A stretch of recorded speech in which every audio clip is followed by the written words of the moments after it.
Welcome back, everyone, to this week's episode of the Chrysalis Effect. I am Monique White, your host, and here in the Chrysalis Effect, it is my intention to transform your mind so that you can transform your money and manifestations through entrepreneurship. I want to shift perspectives, provide inspiration and strategies to help you in life, business, and spirit. And for those of you who signed up for a connection call with me, I love the opportunity to connect, explore your transformation goals, and hear your stories. So thank you. And if you would like to connect and you have not scheduled a call, you may do so by clicking the link in the description box below. It is totally free. I set aside space each week for 5 connection calls. So go ahead and grab your spot. And before I go any further, there are still co-author slots in my upcoming anthology. So if you are interested, if you are a woman of faith who's discovered new strengths and power in what felt like an insurmountable situation, who has been prepared and positioned by God's grace through that situation, I invite you to join me in sharing your story. Help another sister by sharing your story of hope and let her know that she is not alone. You can find the link to sign up to be a co-author also in the description box below. Please like, subscribe, hit that little notification button so you can be notified when another episode is uploaded, and share this out. Share this out to at least 3 people. So without further ado, let's dive right on in. Today, I want to speak to you about S.T.O.P. S.T.O.P. S-T-O.P. S.T.O.P. And I thought about this when I was thinking in the context of entrepreneurship. It is very rewarding, but it is very hard. And as I speak to new business owners, as I speak to new entrepreneurs, it seemed to me, and it became apparent, that before people jump into this, you have to recognize that there are a lot of ups and downs. It is not for the faint at heart. They don't tell you that. It seems real glamorous, but it is not for the faint of heart. Inevitably, there are going to be times when you just draw a blank. So we are going to talk about those times when you tried all the things, when you've done all the things, but it doesn't seem to be coming together or working out the way you have desired. There will be times just like that when you can't come up with anything. So what do? What do you do when you are a creator and you just can't come up with any content? What do you do when you are an author and you just hit a block? The words aren't coming. What do you do as a leader when strategy evades you? Well, you can try to force it. You can try. And you can keep banging your head against that wall, so to speak. And you can continue to pile up frustration on top of frustration.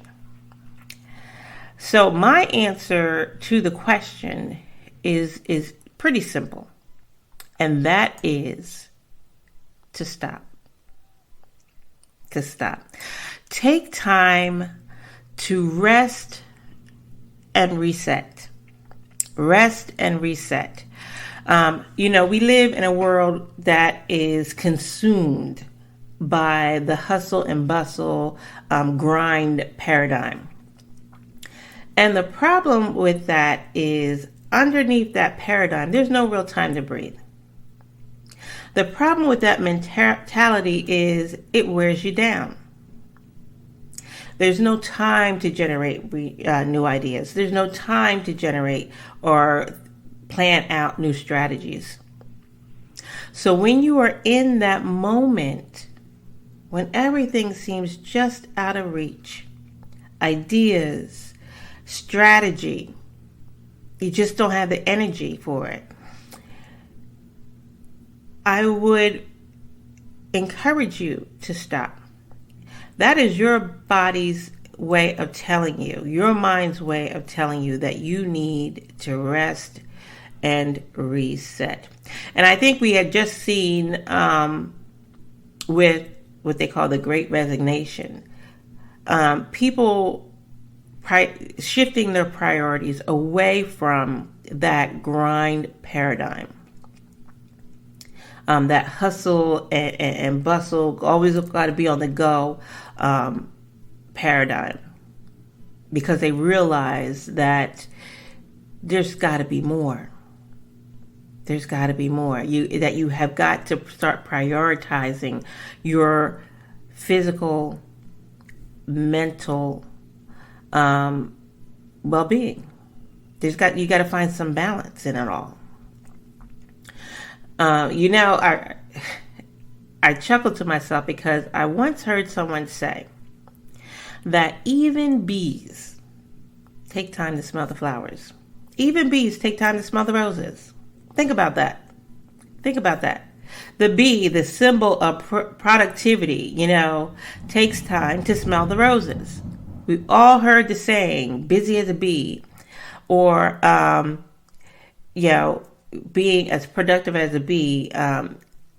But even the bee and all that busyness takes time to smell the roses, the flowers. So if we're going to look to the bee as an example, let's take the example in all of its fullness. Let's not just cut out one aspect of it. Sometimes you have to take time out, time to rest and reset. As I said, your mind, your body is not designed or programmed to run at a stress level, at that on switch, 24/7, 365 days of the year. Your mind, your body requires downtime. So in order to be truly productive, you have to incorporate some downtime in your life. Because if you don't, your mind, your body is going to start to break down. It's going to start to break down.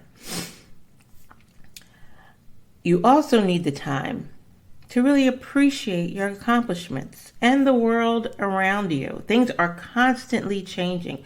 If you're always on the go, you don't have time to recognize that. You don't have time to really be in and appreciate the moment. Entrepreneurship is a wild ride, and it can be very rewarding, as I said. Enjoy it. Appreciate it. Appreciate the lessons learned along the way. You cannot assess your progress, and you cannot assess the effectiveness of something unless you take the time and make the time to do so. So consider this. We talked about the bee, but let's talk about, we're in planting season right now. Consider the farmer, right? And harvest. Even fields need time to rest. Farmers don't plant the same field back to back to back. They rotate. They give a field time to rest and replenish. You have to take a step back and let the field, which is you, replenish. There's a resting period. It's a cycle. Step back if you are in your planting season and let what you have planted grow. It needs time to grow. Let the process play out. Let your work germinate through your resting period. And if you have done the work, it's okay to stop and take a moment. So when you hit that wall, so to speak, step back and stop. Don't force it. Like one of my previous guests said before, I believe it was Keita Williams of Successfully. She said, if you have to force it, then you're probably not doing it correctly. If you have to force it, you're probably not doing it right. There is a time to stop, evaluate, and rest. Reset. Stop. Get still to open yourself to possibilities. You cannot hear if you are doing all the talking. You cannot receive if you're always giving. Stop. Get still to open yourself to possibilities. So I ask you today, what are some ways that you can be intentional about stop and smell the roses? Drop me a comment. I want to know. I am interested in your answer. Be blessed, everyone.